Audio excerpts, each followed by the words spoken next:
Jadi gimana ceritanya, Mas? Apa Gini, yang dilaporin? sebenarnya pertemuan tadi siang itu pertemuan yang sudah direncanakan semenjak sebelum libur panjang. Nah, waktu itu kita sebelum libur panjang. Sebelum libur panjang. Kita berarti awal Januari itu. Awal Januari. Ya. Bukan awal Januari. Pertengahan Januari. Hanya karena kena libur Isra Mi'raj dan juga Imlek ya. Terus kemudian waktu itu dikhawatirkan tidak banyak bisa. Dan tadi alhamdulillah bagus tadi. Tadi penerimaan paling tidak ketua KPK ada, Pak Setiabudi ada, kemudian 2 pimpinan KPK, wakil ketua KPK dan satu lagi ada, kemudian ada direktur deputi, dan kalau kita lihat serius KPK, karena melibatkan tadi total dari KPK ada sekitar 15-an orang. Jadi ya kita menyampaikan beberapa temuan yang memang dari satu kasus yang memang sekarang lagi hot banget, yaitu PIK ya, PIK 2. Pager. Enggak, makanya hanya pager. Jangan hanya berhenti di pager. Karena pager itu hanya puncak gunung es. PIK 2 ini kan korupsi yang luar biasa besar Mas. Dan rakyat Indonesia semuanya jadi korban ini. Nah, makanya gambarnya Indonesia. Iya loh. Jadi kalau lihat gambar ini, kalau apa yang dilakukan berhasil, gemuk nanti Mas. Karena terjadi reklamasi di semua tempat. Nanti gambarnya tambah gemuk. Jadi lebih lebar ya? Lebih lebar. Indonesia lebih lebar. Itu yang terjadi. Jadi pagar itu sebenarnya kalau dari citra satelit, kalau dari software bumi yang ada di KKP, itu sebenarnya adalah batas untuk kemudian membuat perluasan daratan. Makanya nekat benar sebelum ada daratannya pun sudah di sudah ada hak guna bangunan. Betul, ada SHGB-nya, ada juga hak miliknya. Hak milik juga ada. Ada, SHM-nya ada. Kan gila. Dan itu kalau dilihat sebenarnya bukan asal, itu benar-benar TSM, Mas. Terstruktur, kemudian sistematis dan masif. Iya, karena itu nyambung dalam status yang cukup dekat saja, yang 30,16 kilo itu. Itu kan hanya di Tangerang atau Banten. Nanti itu tambah lagi, nanti di Bekasi ada, kemudian melebar, bahkan Surabaya juga ada, Batam juga ada, sampai ke Indonesia Timur juga ada. Jadi itu sebenarnya nangkep sedimentasi daripada daratan, air-air dari daratan ini, yang kemudian secara natural nanti terjadi reklamasi kan? Iya, itu tujuannya kan gitu kan? Kalau secara natural itu kan kayak kita bikin mutiara. Nah, mutiara asli kan dulu natural. Tapi kan akhirnya kan mutiara kan kemudian diisi. Betul. Nah, sama Mas prosesnya. Jadi ini dipaksain. Dipaksa supaya sedimentasi itu numpuk. Gitu. Tiba-tiba dari pagar-pagar bambu itu yang dimasukin itu kan sebenarnya nggak terlalu dalam. Saya kemarin juga ikut. Yang penting udah di atas ini permukaan laut. Iya. Jadi di situ masuknya nggak sampai 2 meter, tapi pagar bambunya itu kira-kira 6 meter, masuk sekitar 4 meter, sehingga dengan demikian nanti di tengahnya diisi. Nah, ketika diisi lama-lama kan tertutup. Betul. Nah, lama-lama ini kan menjadi daratan. Ketika menjadi daratan, itulah sudah di coupling. Dan bambu itu kan murah ya. Sebenarnya sih kalau dihitung, kalau dilihat dari caranya murah, tapi kalau dilihat dari hasilnya luar biasa. Soalnya kita dulu soalnya masang bendera partai bambu, jadi kita tahu.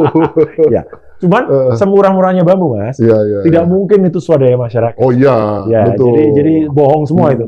Bohong masyarakat yang mengerjakan. Terus ada kelompok yang katakannya kelompok sampai dengan penasihat hukum yang bilang itu rakyat yang melakukan, sama ada Abu Gosok juga yang tapi itu memang bambu itu luar biasa ya. Kuat sekali dia ini daya karena gini Mas, stiffness-nya istilahnya. Ketika dimasukkan itu memang lunak. Tapi begitu sampai dalam dia kan kemudian kan kayak menjadi menyatu dengan pasir, kemudian tambah ada sedimennya, terus ada tumbuhan-tumbuhan laut yang berkembang di situ. Makanya kemarin ketika narik, saya ikut benar Mas, lihat betul. Susah sekali. Kalau itu tidak digoyang-goyang oleh para marinir, oleh para pol air atau oleh nelayan, itu kalau ditarik langsung, perahu nelayannya jebol. Perahu nelayan samping saya, ya, yang perahu tradisional ya, bukan yang TNI. Kalau TNI kuat banget. Yang nelayan kan ditarik pakai pagarnya. Tarik jebol. Jadi harus padahal itu cuma satu. Nah, kalau kapalnya baru cuma satu bambu tuh ya. Cuma satu bambu. Padahal kalau yang TNI kan sudah dilemahin, kemudian diikat sampai berapa, akhirnya kan terakhir tarik pakai tongkang. Jadi kuat nariknya. Ya, jadi kalau pemikiran sederhananya kan sebenarnya, wah kok bambu bisa ya dipakai buat begitu gitu kan. Padahal bambu itu memang stiffness-nya. Oh, memang benar. Kekuatan alamnya luar Iya, biasa. di Hong Kong itu kan scaffolding. Oh iya. Yang buat struktur pakai bambu-bambu gitu sebenarnya. Jadi udah di dalam konteks konstruksi udah biasa. Indonesia aja sering, Mas. Di Indonesia juga sebetulnya. Cuman baru ya pertama kali kasus ini kan. Daripada nyewa scaffolding yang pakai besi, kalau pakai bambu kan selesai bangunannya, dia juga sudah lapuk selesai. Nah, artinya kembali ke apa yang kita lakukan tadi siang, ya, itu kan tadi ada dua mantan pimpinan KPK. Ya, ada Pak Yasin sama Pak Abraham. Ya, terus ada tokoh PIK ini. Ya, Didu. Nah, itu penting itu tadi kita ajak. Toko bin ada. Bin-binan. Nah, terus ada juga Pak Andi itu tokoh penggerak dari dulu usia udah 80 tahun tapi luar biasa. Ya. Terus ada juga Pak Lukas ya. Terus ada juga teman dari Muhammadiyah, ada Pak Gufron. Terus ada juga teman dari LBH, Julius ya, Sibrani, teman saya juga. Iya. Nah, terus ada beberapa yang lain. Nah, nanti kita memang sebelumnya kita sudah merancang, Mas. Kita nyusun temuan-temuan yang ini jangan hanya dipandang sebagai soal pagar bambu, tapi ini korupsi. Ya, korupsi yang dilakukan oleh para pejabat, baik itu tingkatnya lokal, daerah, atau bahkan pejabat top level. Yang di tengah-tengah itu menguntungkan yang namanya oligarki. Ya, jadi oligarki berani membiayai dan berani bertindak itu karena ada perlindungan. Dan siapa yang melindungi? Ini yang harus kena, Mas. Jadi tadi disebut sama teman-teman, sebenarnya selain aguan, ya memang top of the top dari level. Krem de la kremnya. Krem de la kremnya. Nah, ini pun disebut gitu. Tadi ikut juga. Hanya memang kita yang tadi kita inginkan, KPK yang baru itu jangan kemudian seperti yang kemarin-kemarin. Kalau kemarin kan ada orang lapor, tanya mana buktinya, ya kan gitu. Nah, kita juga sanding buktinya, tapi kita tidak kemudian harus kemudian supply semua buktinya, meskipun kita ada. Tapi kan itu kemarin udah dicabut-cabutin, Mas. Buktinya hilang dong jadi. Kok maksudnya gini, Mas. Jangan sesimpel itu. Jangan mensimplify masalah. Enggak, maksudnya saya nanya ini. Oh iya. Bukan mensimplify. Betul. Itu kan pertanyaan masyarakat. Gitu. Artinya dan itu sama pemerintah lagi kan nyabut. Oh, nggak apa-apa. Nggak apa-apa. Barang bukti kan tidak mesti harus. Kemudian itu kan trigger.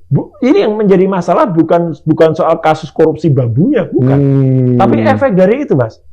Penerbitan misalnya SHGB tadi. Oh ya, itu betul. Ya, gitu. Terus terjadi manipulasi di mana katanya surat segel itu konon tahun 80-an. Ternyata kan tidak. Kita kan mau cari surat segel tahun 80-an di Jalan Pramuka juga ada, Mas. Itu masalahnya. Itu otak intelektualnya itu kan harus kena. Saya nggak nyangka Mas Roy tahu sih yang di Jalan Pramuka. Ada mantan menteri juga siap. yang dari sono itu. Iya. Ex Jalan Pramuka. Itu jadi artinya itu kan termasuk manipulasi, termasuk penipuan, termasuk kejahatan, Mas, gitu. Kenapa kemudian disebut itu? Terus ada misalnya ya ini nama lurah yang yang selalu Kohot. Ya, lurah katanya kabur, Mas. Iya kan kemarin udah dipanggil Kejagung. Mobil mewahnya hilang tuh. Nah, itu masa dia punya jeep kayak gitu kan gitu. Tapi artinya gini, tadi itu juga termasuk jangan sampai kemudian itu kan sudah ditangani oleh Kejagung. Yang manggil Kejagung. Enggak. Dalam berbagai kasus sebenarnya antar KPK, Kejaksaan Agung dan kepolisian itu bisa sinergi. Mana nangani apa, siapa nangani apa, dan mana kemudian di handle oleh mana. Pasalnya pun juga bisa berkembang. Jangan hanya kemudian soal pagar bambu selesai. Enggak, pagar bambu itu bukan apa-apa. Pagar bambu itu adalah trigger untuk kemudian menunjukkan bahwa telah terjadi tindak pidana. Jadi makanya kalau ada institusi yang mengatakan belum ditemukan unsur pidana dalam pagar bambu, ya kita sangat menyesalkan statement itu, Mas. Kalau di luar negeri itu, kalau kita lihat film-film ya, memang kita kan referensinya film lah ya. Kalau ada kasus itu tiba-tiba overlapping penegak hukumnya, misalnya antara DEA gitu ya, yang narkoba, terus kemudian FBI yang di federalnya, nanti ada sama sheriffnya, yang sheriffnya yang lokal, kadang-kadang misalnya pembunuhan nih. Tapi dia pengedar narkoba dan memang yang dicari sama FBI. Ini rebutan nih kadang-kadang kan. Nah, harusnya begitu di kita ya. Harusnya Indonesia pun begitu, Mas. Saya memang bukan ahli hukumnya. Tapi kan kita menganut sistem yang konon itu ada sistem kontinental, ada Anglo apa gitu loh. Itu kan kemudian kan membuat kita tidak bisa dari tadi penjelasan dari KPK gitu. Tidak bisa dari pembuktian terbalik. Konon katanya begitu. Tapi kan kita challenge juga. Loh, terbukti misalnya kata dulu seseorang yang menganiaya pakai mobil juga, artinya dia menganiaya kemudian malah ayahnya si Rafael Alun. Itu kan juga berangkat dari situ juga hampir mirip pembuktian terbalik. Iya kan, itu kan hampir mirip kan. Jadi artinya dari dia yang flexing ya gitu, Alget menganiaya kan dibuka semua oleh BIN juga waktu itu. Betul. Kemudian nampak dia main-main dengan motor, dengan mobil, ya kan. Kemudian setelah itu ternyata itu atas nama ayahnya kerjanya di mana, di kantor pajak. Kantor pajak dibuka sampai semuanya kena RAT-nya, Rafael Alunnya. Nah, harusnya ini kan juga bisa begitu. Sebetulnya Sambo juga mirip, Mas. Oh iya. Terbalik juga prosesnya kan. Betul. Tadinya mau di cover. Coba kalau si keluarganya nggak nuntut harus dibuka itu. Oh iya. Betul. Itu mungkin nggak kejadian. Nggak akan kejadian. Tapi karena itu jadi yang terbalik. Persis. Gitu kan, ini juga sebenarnya kasus PIK 2 ini bisa mulai dari lurah Kohot itu, Tamsim itu kan. Betul. Kemudian misalnya dari di mana dia bisa beli jeepnya, Rubiconnya, di mana dia bisa beli mobil mewah yang lain. Kemudian pendapatannya dia berapa? Kemudian dia bilang saya nggak beli katanya. Dikasih. Lebih konyol lagi kan. Lainnya tinggal nunjuk gitu. Itu mirip-mirip kayak yang dulu. Kalau dikasih pinjam gimana, Mas? Ya itu sama yang dulu katanya nebeng itu, Pak. Oh ya gitu ya. Nebeng pesawat keluar negeri. Tapi nggak ada ini ya. Nah, itu kan dia bilang juga nebeng punya orang kali ya. Artinya gini, kan ada juga sekarang pengakuan dari beberapa warga, dari beberapa lurah yang dia bilang dia dikasih 15 juta per satu kakak untuk kemudian dia supaya diem. Nah, dari situ kan bisa ditelisik 15 juta kali berapa, uangnya dari mana, itu bisa kena. Maka kita tadi juga memberi support kepada KPK berdasarkan bukti-bukti tadi. Ada juga tadi Prof. Antoni yang ahli ekonomi juga menghitung. Terus saya tadi cerita soal teknologinya, kemudian teman-teman yang lain cerita dengan ya Pak Saididu lebih menguasai lapangannya, Pak Abraham Samad dan Pak Yasin itu pengalaman di KPK kayak apa, dan alhamdulillah kan kebetulan kan KPK sekarang kan tidak jauh dari dulu, mereka sudah ada zaman Pak Samad sama Pak Yasin kan. Jadi kan sinergi lah gitu, bagus lah. Pasti Budi juga bagus tadi. Nah, konon KPK sekarang pilihannya yang di Kaos Mas itu. Iya, memang sayangnya begitu. Ini apakah hubungan dengan Isra Miraj ini mereka udah Miraj gitu kan? Udah naik ke level yang paling atas gitu. Makanya kan perlu tanyakan ke Jibril. Maka tadi kira-kira berani nggak gitu? Karena kan yang mau itu yang harus kita dorong tadi. Makanya kita yakinkan KPK bahwa kita sebagai koalisi masyarakat sipil itu kemudian punya support data. Ya. Kita bantu dan masyarakat pun juga akan, dan ada media. Tadi setelah kita selesai kita bicara kontes bareng tuh dengan KPK. Ya, kalau KPK enggak. KPK sendiri. Dan tadi kita sampaikan bahwa apa yang kita lakukan, dan itu yang kami lakukan tadi itu bukan hanya sekali selesai. Ini kan sebenarnya kepanjangan dari dulu yang pernah kami lakukan, Mas. Dulu kita pernah zaman masih Pak Nawawi Pamulango, itu masih KPK lama, ya kita kejar. Kemudian kan kita juga menindaklanjuti. Sebenarnya bukan hanya soal PIK, Mas. Kita kan juga menindaklanjuti dulu laporan dari sahabat kita, Mas Ubed. Ada sambungannya. Ada pelaporan 2 anak itu. Tapi kan ada kabar buruk juga, Mas. Katanya Mas Ubed kan dicopot juga dari kampusnya. Ini kan kok ya masih ada lah tindakan-tindakan kayak gitu. Jadi kita harus bela dia. Gitu. Nah, jadi dari situ kemudian berkembang. Dulu pernah kita laporkan. Terus kemarin kita bikin kita susun naskah pelaporannya, kemudian tadi kita serahkan resmi, kita serahkan, dan kemudian diterima, kita diskusi. Hanya sayang memang karena waktunya pendek ya, hari Jumat. Oh, tadi itu jam berapa ke sana?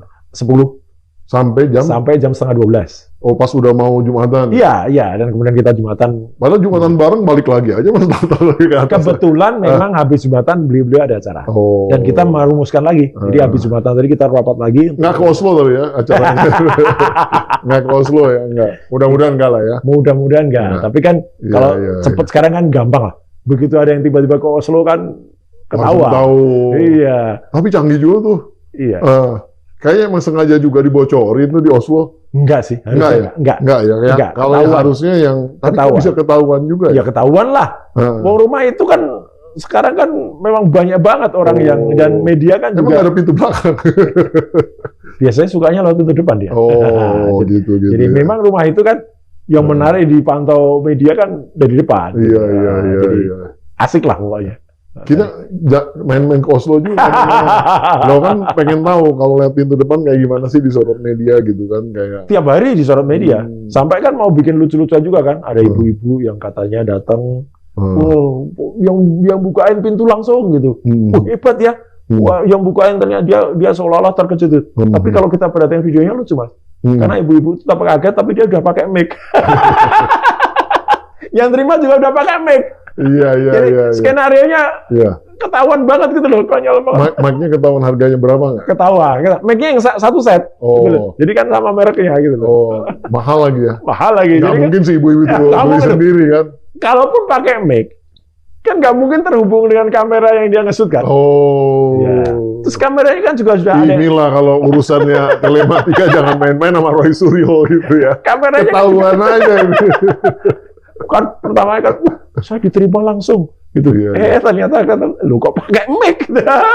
Di sana juga pakai. Sebenarnya yang diterima langsung tuh yang sebelum pasang mic-nya itu terima langsung. Ya, tapi ini artinya, cerita aja gitu. Artinya Mas, kita bicarain soal apa yang tadi dilakukan KPK, itu tidak lepas semuanya. Mungkin gini, dengan topik pertama tadi. Gitu. Kan Mas ngelapor ini ke KPK. Nah, bukan saya. Ya maksudnya tim lah. Maksudnya apa namanya kan satu kelompok ini melaporkan ke KPK. Kata-kata dari pimpinan KPK dan yang ada di dalam itu semua kira-kira apa sih bisa disampaikan? Alhamdulillah kalau yang saya pandang tadi ya. Persisnya gimana persisnya? Persisnya ya. Jangan didistorsi. Enggak. Ya. Persisnya ya ini bagus. Kita akan tindak lanjuti. Dan juga ada kata-kata ada. Meskipun tadi memang sempat agak oke, kalau gitu kan nggak hanya di PIK kan. Jadi kita akan coba lihat nanti yang ada di Bekasi. Tapi kita area dulu, jangan dulu Pak. Jangan lari-lari ke Bekasi dulu. Ya karena dari satu kasus itu seperti tadi yang cerita, itu kan bisa dari segala sisi. Masuk ke sini.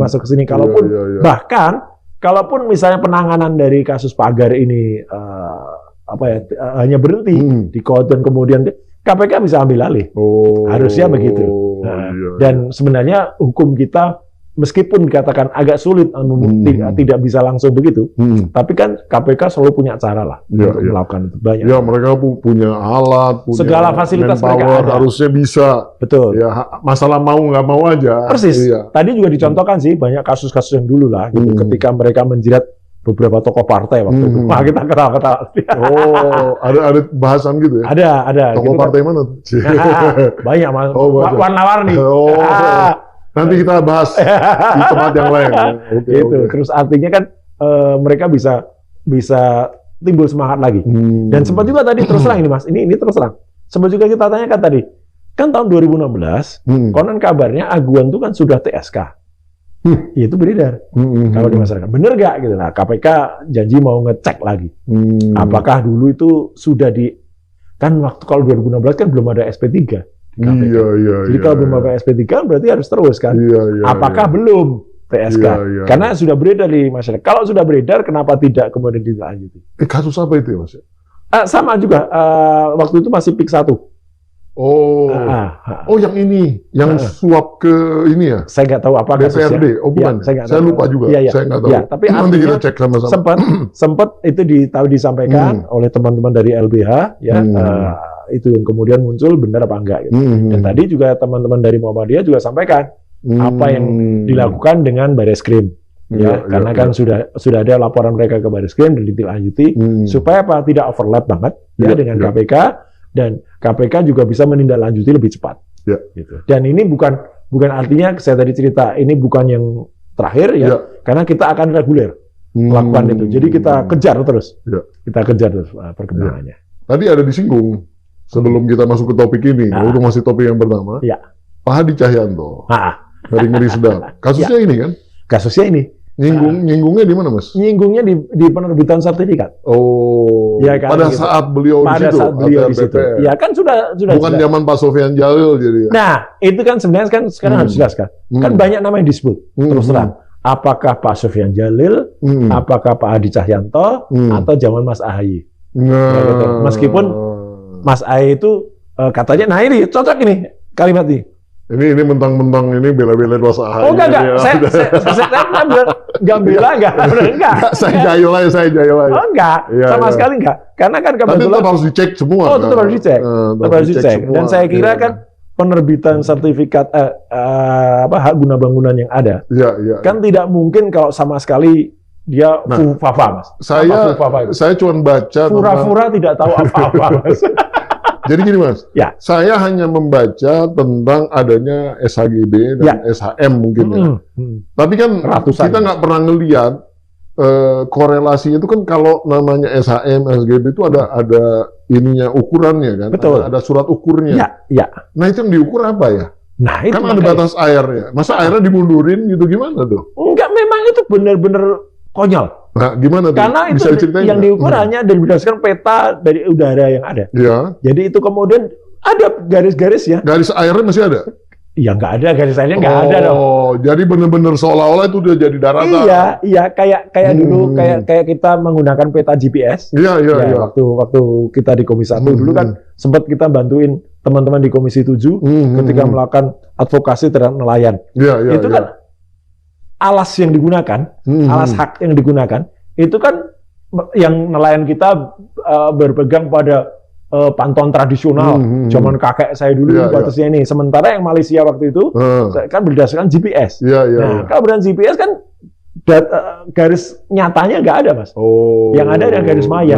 Ini juga, jadi sebenarnya penerbitan sertifikat sekarang itu kan surat ukurnya kan sebenarnya di situ kan tinggal derajat saja, Mas. Berapa koordinatnya aja kan, gitu. Berapa lintang selatannya atau lintang selatan kan, bujur barat, bujur timurnya, di situ ordinatnya berapa. Itu. Jadi dari situ, di situlah kemudian muncul.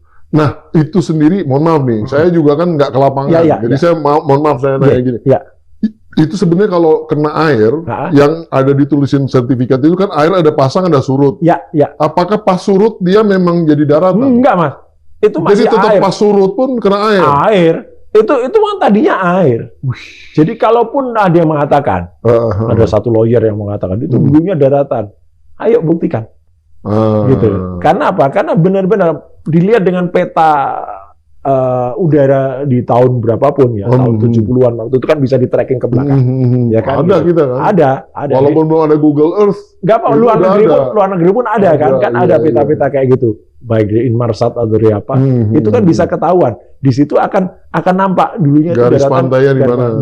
Dan kalau kemudian dikatakan itu ada abrasi, bohong, Mas. Nggak ada abrasi di situ. Gitu loh. Jadi artinya itu benar-benar adalah laut. Laut yang kemudian mencoba dijadikan daratan dengan metode itu direklamasi. Nah, mungkin ini sebagai orang awam nih, saya seolah-olah seolah-olah awam. Kan daratan di Indonesia masih banyak, Mas. Kenapa tiba-tiba jadi nafsu banget di pantai utara itu? Mahal, Mas. Nah, banget kan? Berapa sih harganya sekarang? Sekarang, Mas, jangankan yang reklamasi. Yang tadinya daratan harga standar saja, itu kan sekarang bisa dijual per meternya. Itu kan sampai dengan 30, sampai dengan 40, bahkan 50 juta per meter.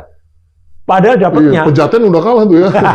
Padahal dapatnya, kalau yang itu daratan bener, PIK sekarang berapa di PIK? Ya itu. 30-40 sampai dengan 40 juta per meter. Persegi. Tapi udah jadi kan? Udah jadi. Ada sebelumnya, itu kan ngerampas dari rakyat, dengan dibeli maksa, dengan alasan PSN, Program Strategis Nasional, ya dengan harga cuma 50 ribuan per meter. Itu pun sudah murah banget belinya. Apalagi ini laut, nggak beli kan? Nggak beli sama sekali. Nah, kan gila. Tapi kan biaya masang bambu kan dikalikan berapa kan murah banget. Lah itu ya. Apalagi yang menjadi masalah kemarin dan yang kejar korupsinya, kan mereka berkelindang di kata-kata PSN, program strategis nasional, ya kan gitu. Nah, jadi dengan situ, meskipun PSN itu hanya 1.756 hektar, tapi kan dia kan kemudian dianggap semuanya PSN. Rakyatnya takut kan, Mas?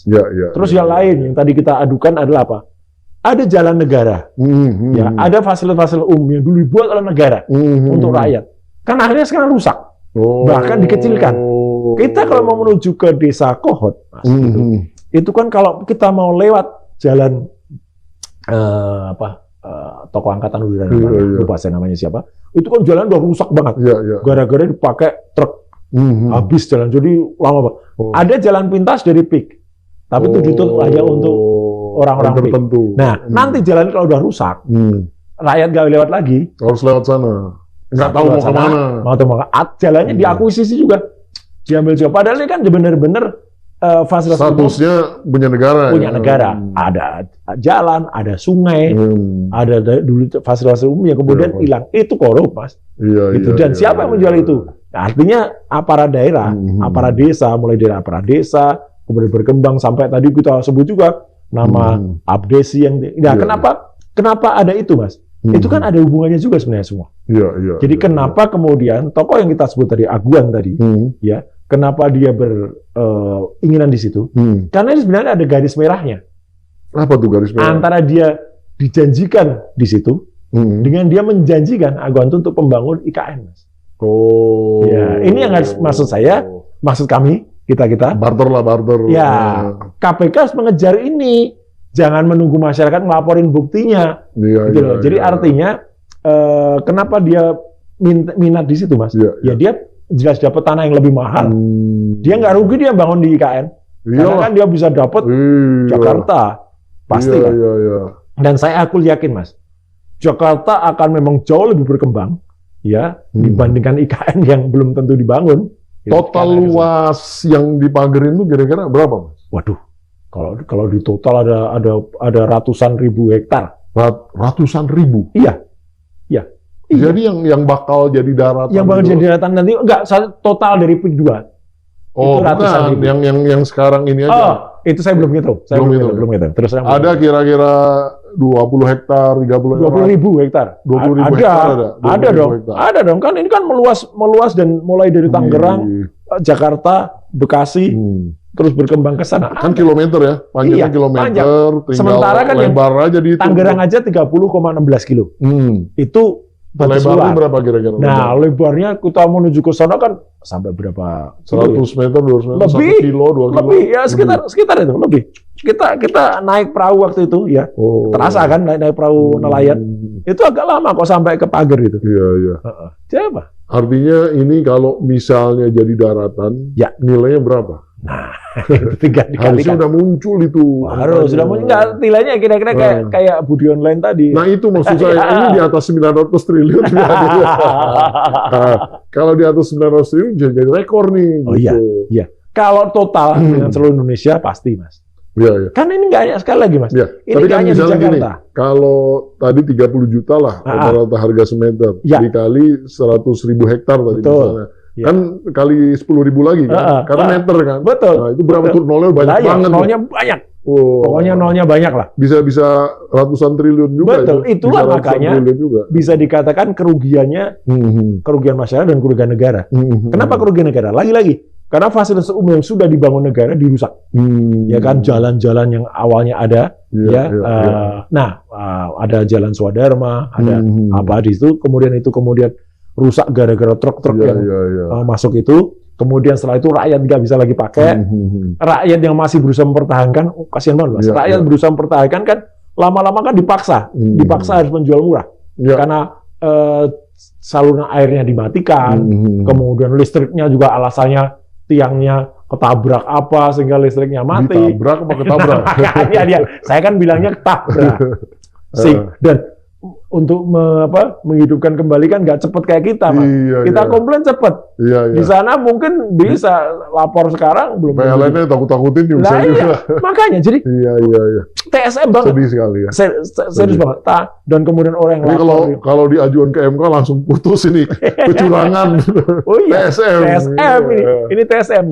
Makanya tadi itu kita mengkonstruksikan laporan. Jangan hanya berpandangan kacamata kuda, oh ini hanya soal pagar. Iya, maksudnya pakai cuman pasal-pasal biasa lah. Betul, ini banyak banget yang bisa kena. Sampai kepada orang yang memberikan kebijakan, dan bahkan kaitannya dengan IKN. Itu juga kita sampaikan tadi, karena ini sebenarnya red line-nya jelas. Tapi yang IKN belum dibangun ya? Sudah dibangun?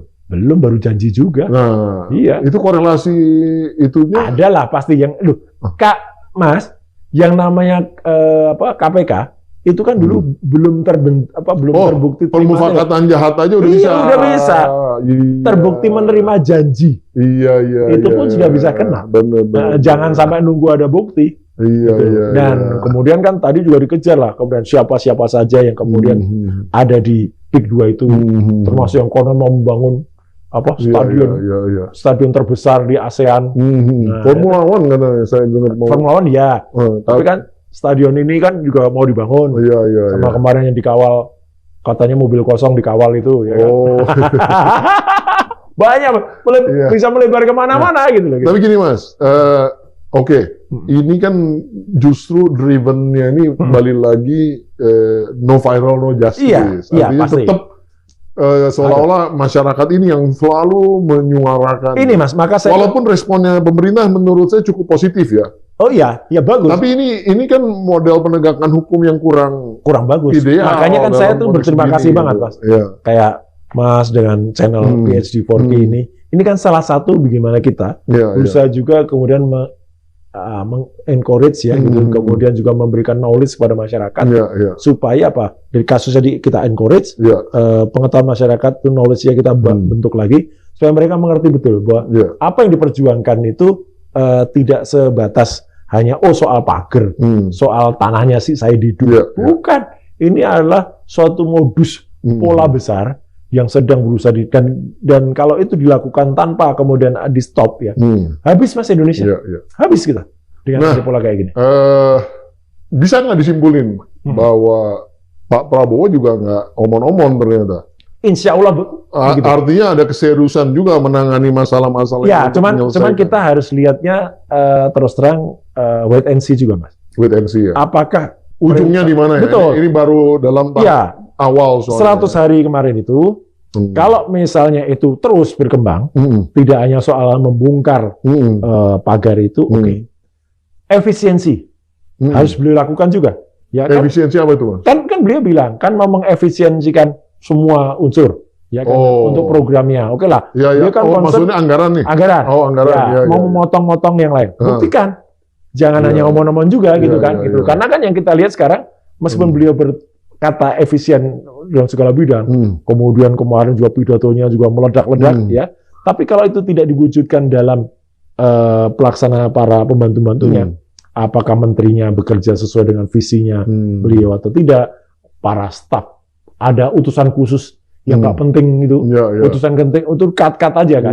Kan jelas lah, satu utusan khusus soal terlalu banyak khusus soalnya. Iya, toleransi itu udah benar tuh, udah nanti. Ini ada utusan khusus soal generasi muda dan budaya ini kan juga nggak penting-penting amat. Sementara di kantornya Komdiji, di kantornya Mutia, ada juga staf khusus yang nggak penting amat juga itu. Kurawa itu. Nah, itu kan juga ngapain juga kayak gitu. Terus staf komunikasi presiden, kantor komunikasi. Ngapain kantor komunikasi? Hasan Nasbi ya. Iya, yang isinya 50 orang lebih dan tugasnya kalau kantor komunikasi presiden, PCO ya, Presidential Communication Office. Kan harusnya ketika presiden kemarin ke India, ke Malaysia dia ikut, kemudian di situ dia sebar, dia kan. Bahasa Inggrisnya bisa. Sadis banget. Lu enggak, maksudnya saya nanya. Jangan-jangan bisa bahasa India gitu maksudnya. Saya aja nggak tega ngomong gitu. Tapi kan artinya gini, mereka itu kan kayak sekarang maaf nih ya, ini sebutan netizen. Mereka kan jadi kayak meneruskan tradisi buzzer atau ternaknya Mulyono ini atau para ceboker. Hanya tugasnya mencebok-cebok wakilnya Pak Prabowo. Ini kan parah kan? Jadi sementara Wapresnya juga bikin kekonyolan yang nggak kalah dengan bapaknya gitu. Iya kan? Bikin tampilan di sosmed gaya-gaya alay, gaya-gaya nggak jelas gitu, pakai dicoret-coret, pakai apa. Nah, jadi ini harus ditertibkan. Ya, ini harus ditertibkan, Mas. Baru kita mulai bisa sedikit menaruh kepercayaan. Kemarin Pak Prabowo udah ngumpulin tuh tentara sama polisi kan? Nah, rakyat lah yang membayar gaji kalian. Betul. Top banget itu, saya suka banget. Suka, itulah yang saya tadi sebut meledak-ledak. Artinya kan mengingatkan juga nih mereka-mereka ini gitu kan. Rakyat sebenarnya menginginkan, kalau gitu ganti dong Pak kepala-kepalanya gitu. Iya. Saya kira nggak apa-apa. Saya rasa mungkin dalam proses lah ya. Saya rasa mungkin dalam proses kalau serius nih. Tapi nanti kita lihat aja. Tapi paling tidak tahapannya real gitu yang di ini. Jadi, semoga real, Mas. Paling tidak dalam kasus PIK 2 itu ada nih. Maksud saya kita melihat dalam konteks husnuzon ya, berangka baik dan saya ngelihat intentionnya baik. Cuman begini maksud saya, ini persoalan yang ditinggalkan 10 tahun sama yang di kaosnya Mas itu. Ini mungkin banyak sekali, Mas. Banyak banget.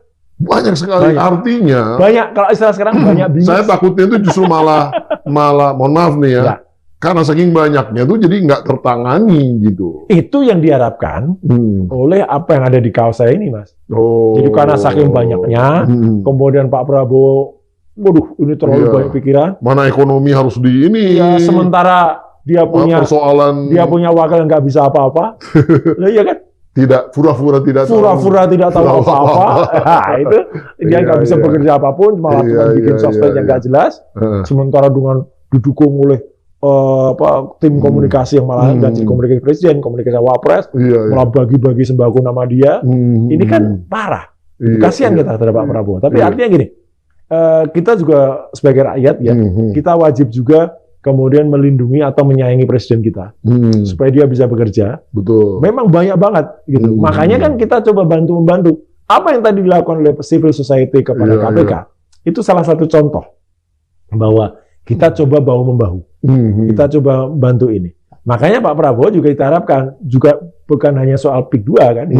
Soal topik pertama yang kita bicarakan tadi. Soal Budo tadi. Budi online tadi. Itu harus tegas. Itu dari dulu kita tunggu gitu loh. Jelas itu. Kalau itu clear, tegas, dan itu kemudian langsung ada TSK-nya yang pasti, Polri juga pasti bangga. Dan itu kalau istilahnya sahabat saya Mas Budiman Sujatmiko itu poverty alleviation mainstreaming gitu kan. Karena ini justru yang memelaratkan masyarakat di depan mata gitu. Betul. Bukan hanya sekedar kejahatannya, tapi juga dampak sosialnya dahsyat sekali. Betul. Tapi omong-omong, nama yang Mas sebut tadi itu juga kinerjanya juga harusnya kan lembaganya belum ini. Saya harus bela kalau itu. Saya harus bela, karena lembaganya belum ada. Belum selesai. Belum selesai. Masih dalam proses pembentukan, Mas. Ntar nggak selesai kayak Bukit Algoritma, Mas. No comment. Bukan saya yang diwawancara nih, saya yang diwawancara. Nanti saya kirim ini videonya nih, biar Mas Bud jawab sendiri ke Mas Roy. Ini supaya bukan dikritik, kita membangun. Saya harus membela. Artinya kan di dalam konteks menilai seseorang. Sorry nih agak sedikit off track gitu ya. Karena di mana-mana kalau kita menilai, ya memang semua peralatan, perlengkapannya, harus lengkap, strukturnya udah ada. Nah kalau belum ada, mau kerja bagaimanapun juga susah, Mas, kalau belum ada. Nyatanya, itu sih sebenarnya. Tapi nyatanya, utusan khusus presiden sudah kerja. Kalau utusan khusus beda, dengan badan. Beda loh, badan. Mas yang kerja tuh kerja sesuai dengan kesukaan dia, ya kan? Flexing, sama seperti dikawal gitu kan? Sama kayak dulu Mas Triawan Munaf. Itu kan juga baru berjalan full, Backcraft itu kira-kira setahun lebih tuh. Karena kan memang banyak perubahan kan ini. Dan itu memang sama, ini kan dari nol. Lembaga dari nol, jadi memang nggak bisa cepat kalau itu. Moga-moga lah gitu ya. Kita berikan semangat kepada Mas Bud lah. Ya saya udah belain juga lah di mana-mana karena bagaimanapun juga nih kalau teman harus kita jaga. Setuju. Iya. Gitu. Anyway, jangan ke situ mulu. Aduh, saya jadi. Nah, kita kalau misalnya seperti ini sekarang, sebagai netizen, sebagai masyarakat, kalau misalnya kemudian no viral, no justice ini, tentunya kita harus lebih kencang lagi ya, Mas. Betul. Dan jangan ragu-ragu ya, kita harus nyampein pesan ke masyarakat kira-kira harus. Kalau ada masalah apa, hubungi Roy Suryo. Nggak bercanda. Saya bukan siapa-siapa. Hubungi PSD Porky. Oh, gitu. Itulah. Nanti kita, kalau nggak, komennya di kita, di bawah. Betul. Nanti kita coba lihat. Tapi harus, Mas. Gitu. Meskipun mau nggak mau kita terpaksa harus menggunakan pola no viral, no justice sekarang. Ya. Tetapi sebenarnya pola ini nggak bagus kalau terus-terusan dipakai. Kan sama aja nggak kerja. Kayak KPK sebenarnya. KPK itu dulu ad hoc kan, dibentuk karena kepolisian, kejaksaan itu dianggap tidak bisa melakukan terobosan. Sebenarnya kalau sudah ini jalan, kepolisian jalan benar, kejaksaan jalan benar, kan KPK nggak perlu ada. Dulu ad hoc, Mas, sekarang kohot. Kohot. Sama kayak semacam ini, tapi juga nggak apa-apa, Mas. Soalnya kalau nggak ada viral, nanti ada justice ya. Podcast juga nggak topik. Sampai diminum dulu, silakan diminum dulu, biar tenang dulu. Jadi batuk. Iya. Tapi nggak apa-apa. Artinya itu menunjukkan kalau semangatnya selalu ada. Gitu. Baik, Mas. Ternyata waktu juga yang membatasi kita. Saya padahal masih semangat dengan ngegali gitu, tapi ya sudahlah. Oh, masih banyak, Mas, topiknya. Jangan khawatir. Nanti bahan nggak akan habis lah. Nggak akan habis. Begitu tokoh yang kita bicarakan tadi sudah naik kelas, statusnya ganti, pasti akan ada yang berubah. Status WhatsApp saya ganti juga. Oh iya, pasti nanti yang ada di kaos saya ini, itu pasti nanti juga akan ada sesuatu. Karena kan ada hubungannya ke sana. Gitu. Kan semua juga lagi bergerak. Ya, itu yang saya mau tanya sebenarnya. Ini kan kemarin katanya ada yang dipanggil lagi, diperiksa lagi. Udah naik belum ini nih kira-kira? Bocoran A1-nya gimana, Mas? Kalau kata teman-teman di sebelah kan bocornya bocor halus. Ya kan? Bocor halus. Nah, kita halus banget, Mas. Ini bocoran A1. Bocoran A1-nya sih sebenarnya kita tinggal tunggu, nggak menunggu hari lagi sebenarnya. Menghitung hari? Bukan? Iya, sebenarnya tinggal bukannya menghitung hari, menghitung jam sebenarnya. Cuman kan ada lagunya sih itu. Iya, cuman masih ada yang maju mundur. Maju mundur. Itu apa namanya, kayak lagunya Syahrini. Inces. Lagunya Syahrini kan. Maju mundur. Ada yang ini Syahrini juga tuh. Ada yang suka menyerang, suka bercinta kepada, membayangkan dirinya bercinta kepada Syahrini. Tapi oke lah, kita bicarakan yang bocor halus banget tadi. Iya, gimana itu, Mas? Ya, sebenarnya harusnya sudah dari dulu.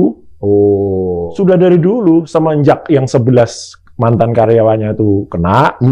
Ini yang cerita judul loh. Budal. Budi online. Budi online. Ya. Jadi yang sekarang lagi khawatir banget itu ya, lagi benar-benar menghitung jam itu sebenarnya sudah dari dulu harusnya. Nah, cuman ya saya nggak tahu kenapa kok lambat. Gitu loh. Jadi memang harus digas. Iya. Karena dia sebenarnya sudah, ya jelas lah, mantan karyawannya udah pada kena. Terus infonya yang A1 yang dari dalam, sudah yang ngaku, sudah pada nunjuk. Sudah nyebut nama ya? Sudah nyebut, karena bukan apa-apa. Karena kan memang omset yang mereka tangani, itu bukan kelas direktur, Mas. Bukan kelas direktur jenderal. Angkanya berapa tuh, Mas, kira-kira, Mas?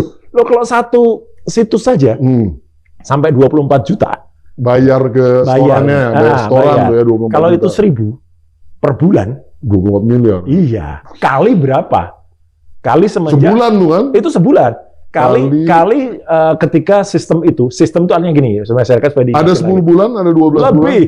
Lebih. Karena kan sistem itu kan saya bicara sistem kan memang ada sistem di mana kantor Kominfo dulunya itu kan memang bisa menangani, mentapis situs-situs itu ya pakai mesin ICE waktu itu kan gitu. Nah, pakai mesin otomatis untuk melakukan screening itu kemudian bisa di-remote dari luar, gara-gara waktu itu COVID. Nah, cuman ketika dilanjutkan, ya Judiari ini menjadi Menkominfo di situ, ya gitu, menggantikan yang kena kasus BTS, Nah, dia tahu sistem itu, jelas tahu, nggak mungkin nggak ngerti. Dia kok membiarkan. Jadi sebenarnya kalau orang bilang korup, Mas, itu bukan berarti harus terbukti ada aliran dana ke dia atau enggak. Betul. Jadi ini pasalnya korupsi. Pasalnya korupsi. Bukan judulnya. Ya, otomatis karena judol itu dia korupsi karena menggunakan menyalahgunakan fasilitas. Ya, karena itu mesinnya mahal banget yang pernah kita bicarakan. Harga 250 miliar. Tapi bisa berlapis dong, Mas. Kan judulnya juga kena. Kan judul dilarang juga kan. Iya. Kabarnya mungkin quote and quote, ini bisik-bisiknya. Salah satu cara penyelamatannya dia dibebaskan dari TPPU-nya. Jangankan yang reklamasi. Yang tadinya daratan harga standar saja, itu kan sekarang bisa dijual per meternya. Itu kan sampai dengan 30 sampai dengan 40 bahkan 50 juta per meter. Padahal dapatnya Pejaten udah kalah tuh ya. Iya, padahal dapatnya kalau yang itu daratan bener. Peak sekarang berapa peak di peak? Iya itu 30-40 juta. Sampai 40 juta per meter. Persegi. Tapi udah jadi kan. Udah jadi. Ada sebelumnya itu kan ngerampas dari rakyat dengan dibeli maksa dengan alasan PSN, program strategis nasional, ya dengan harga cuma 50 ribuan per meter. Itu pun sudah murah banget belinya. Apalagi ini laut nggak beli kan. Kan beberapa hari sebelum kita ngobrol ini kan ada yang kalut lari ke Oslo tadi, ya kan. Berarti kira-kira kan karena disebut harus ada bukti juga kan. Nggak bisa tiba-tiba karena disebut terus jadi tersangka enggak. Polisi juga nggak mungkin sekonyong-konyong ya melakukan. Dia harus hati-hati banget. Karena kan orang ini itu kan ya katakanlah sebenarnya kan orang kuat dalam tanda kutip. Kuat. Saking kuatnya kan dia kan mau bentuk partai. Ya kan yang gambarnya sudah beredar waktu itu. Pro judi online. Cuman kan gagal partainya sementara tanggal 13 Desember yang lalu kan gagal. Nah, makanya dia kan istilahnya gini ke Oslo kemarin mau ngadu nih gitu loh. Kalau gua kena gimana nih? Bapak kena nggak? Gitu loh. Nah, jadi maksudnya bukan ngancem balik gitu. Ya. Kalau saya kena saya ngomong bapak. Gitu. Betul. Nah, dia marah dong. Bos marah dong kalau kayak gitu. Ya bosnya malah main-main motor kok nggak marah. Santai-santai aja. Santai-santai aja. Dia kan nggak ada hubungannya juga. Dia kan mengatakan saya termasuk bisa juga termasuk seperti orang yang disebut dalam kaos gitu. Yang mana kaos yang mana kan ada dua kaos. Kaos yang ini. Ya Allah, ada kaos lagi. Siap. Iya. Merah. Sama. Dibacain Noah. Korban Mulyono. Luar biasa ini. Ini kaos pemberian lagi nih? Iya. Ini malah sebenarnya sudah yang paling awal. Ini sama dari yang kemarin yang buat yang lain, Mas. Yang lucunya lain. UMKM kita hidup loh. Gara-gara kaos yang saya pakai di PSD. Harus lapor Pak Maman tuh. UMKM. Iya, karena dengan ini banyak. Ada yang korban, ada yang kakak Fuhu Fafa. Adik Fuhu Fafa. Jadi harus bilang sama Pak Maman, ini yang begini harus didukung, dikasih bantuan, subsidi dan lain-lain. Nah, jadi kembali ke sini. Apa yang dia lakukan di Oslo kemarin itu memang polisi atau aparatnya memang harus, yang saya dengar itu agak berhati-hati, Mas. Karena kan harus, kalau ibaratnya kita tuh makan bubur menarik benang gitu kan istilahnya harus hati-hati banget. Atau dari pinggirnya makan buburnya supaya nggak tiba-tiba gitu. Seperti itu ya. Jadi apa namanya? Konstelasinya, analoginya kayak gitu. Tapi sinyal-sinyalnya udah nggak bisa ditolong lah ya. Sebenarnya nggak bisa ditolong. Karena kan berarti kan kalau misalnya bosnya ini ya istilahnya santai-santai begini kan, ya udah lu urusan lu aja deh. Bosnya malah santai-santai kemarin. Malah saya sebut main sirkus-sirkusan. Yang artinya gitu. Ya kan main sirkus. Disebut itu. Kan? Iya. Jadi artinya kalau kayak gitu message-nya kan berarti ya udah lu urusan lu aja nih. Betul. Bawa gua kan. Gitu kan. Iya. Dan kabarnya memang begitu. Jadi makanya ya kita tunggu saja apakah beberapa jam setelah kita ngobrol atau tinggal itu tiba-tiba naik status itu. Statusnya naik kelas. Bukan WhatsApp loh, status WhatsApp. Bukan. Status WhatsApp juga ada tuh beda. Tapi kayaknya nanti status WhatsApp banyak yang ada hubungannya sama itu. Banyak yang kalau kayak itu, kayak ada yang waktu itu pamannya sakit, terus tapi doa dari netizen kadang-kadang lucu-lucu, kejem-kejem juga. Ada yang pamannya sakit, yang MK, terus apa nih statusnya di atau komennya postingannya itu ngeri-ngeri sedap juga gitu. Tapi kan gini Mas, yang kena 200-an triliun lebih aja, itu kan cuma beberapa tahun aja. Nah, Ini kan cuma beberapa miliar. Betul. Cuman kan ada juga kasus yang lain. Tunggu dulu. Kan katanya judi online itu 900 triliun. Betul, per tahun ini. Nah, artinya kan berarti dampak kesengsaraan masyarakat itu 900 triliun. Betul, gede banget. Meningkatnya potensial banget. Kalau yang itu kan anggaplah 300 triliun kita buletin. 271 awalnya, ya kan gitu. Itu berapa tahun? Katanya katanya cuma 6,5. 6,5 tahun. Ini kan harus 3 kali lipat. Harusnya. Cuma karena kan 300 triliun ini. 6,5 tapi kan hakim-hakimnya juga minta diperiksa, ya kan? Kan lagi diteliti. Ya sekarang kan banyak yang ngaco. Putusan atau kerugian negara konon segitu gedenya. Ya, apalagi nih kerugian rakyat, kerugian masyarakat. Rakyat itu kecil lagi. Rakyat kecil, masyarakat kecil karena orang bisa mulai bukan top up istilahnya, deposit. Nah, deposit itu kan mulai dari 10.000 bahkan 5.000 bisa. Gitu. Itu kan kali berapa akibatnya, dan dalam checking kita lakukan, kan korbannya bukan hanya kita cowok-cowok, tapi kan ibu-ibu dan anak-anak yang banyak bermain. Jadi ya memang pantas lah, Mas. Satu keluarga itu korban itu. Iya, bahkan kan timbul tindak kekerasan kan banyak ya. Ada sampai keluarga aparat saling bunuh diri dibakar, betul, ya kan? Suaminya dibakar itu. Jadi ya memang sebenarnya efek dari apa yang dilakukan dengan judi online ini itu kan luar biasa. Dampaknya dahsyat sekali. Sudah sewajarnya. Iya. Gitu. Jadi artinya kalau cuma dapat 6 tahun, 5 tahun gitu ya. Waduh. Masa sama. Nah, iyalah, harus teriak lah. Yang itu gitu. Harus lebih gede lah. Iya. Minimal 3 kali lipat. Minimal 3 kali lipat. Gitu. Sebelumnya dia juga bilang, silahkan saya diperiksa. Betul. Dan waktu kemudian dia tanya kan, kenapa Anda nggak lakukan itu? Kan dia ngeles. Saya kan hanya tugasnya pencegahan. Waktu itu benar. Kalau itu benar sih sebetulnya. Betul. Dia kan waktu itu kan ketua di bidang Satgas bagian pencegahan dengan ketua Pak Hadi Cahyanto. Betul. Ya kan gitu. Tapi kan sebetulnya justru di pencegahan itu dia bisa melakukan banyak hal. Ketuanya sekarang Pak Hadi Cahyanto juga agak ngeri-ngeri sedap sekarang lagi ya. Oh gitu. Dalam kasus PIK 2. Nanti kita nyambung situ. Biar beres dulu, tuntas dulu. Ini dulu. Ya, jadi artinya meskipun dia bilang bukan kewenangan saya untuk menangkap, tapi kalau ada orang tahu dalam sebuah tindak kejahatan, ya dia harusnya menginformasikan, ini loh nama-nama orangnya, inisialnya ini, atau sebut saja namanya, jangankan inisial. Minimal secara internal dia sudah melakukan pelaporan lah kepada penegak hukum. Itu yang kemudian menjadi pertanyaan kan, Mas? Iya. Kenapa dia ngerti, seolah-olah dia malah kayak menutupi itu, sehingga ya pantaslah dia. Apalagi kalau omsetnya kasus uang yang beredar itu sudah triliunan, ya wajar lah, itu bukan levelnya direktur lagi, bukan levelnya dirjen lagi, tapi sudah level menteri. Ya kalau cuman gratifikasinya yang sekian, tadi kan 24 juta.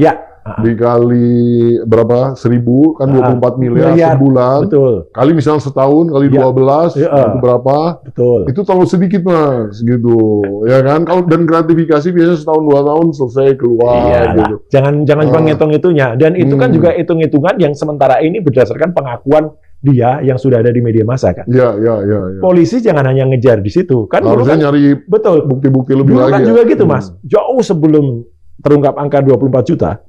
Dulu kan dia ngakunya satu situs itu dijagain dengan angka 8,5 juta. Oh, si staf susnya itu. Terus saya waktu itu kan langsung teriak, nggak mungkin kalau segitu. Paling tidak 25 juta. Ya kan?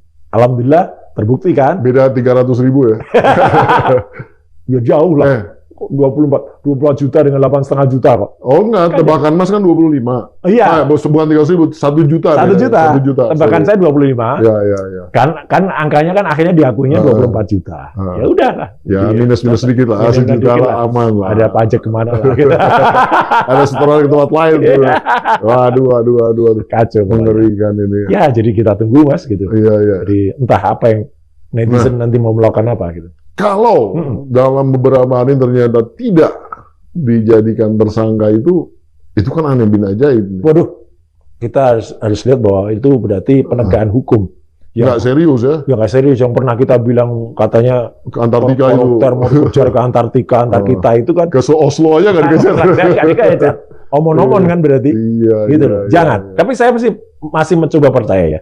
Apa yang dilakukan Prabowo dengan segala tindakan minimal dalam kasus yang tadi sudah saya sebut sedikit tadi ya, hanya nyebut aja soal PIK itu ya paling tidak ada keberanian untuk mengusut.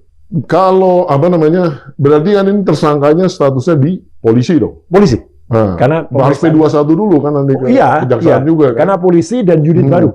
Jadi menurut saya Mas, ini bukan istilahnya ngomporin polisi ya. Polisi kan punya unit baru. Yang itu tuh, yang Tipikor itu. Nah, ayolah berbuat prestasi lah pertama langsung kali. Keren, ya kan? Langsung kakak, jumlahnya gede, 900 triliun. Dan pelakunya ternyata masih aktif. Sebagai pejabat. Top itu. Baru top itu. Itu udah ceritanya udah kayak Elliot Ness tuh. Lawan Al Capone gitu. Iya, Al Capone kan. Berarti kan sudah ada satu buah besar yang tertangkap. Kayak buah besar yang ini saya bocorin dikit juga. Yang tadi siang, ya kebetulan kita ngobrol ini saya beberapa jam sebelumnya. Tahan dulu, karena saya mau nanya itu.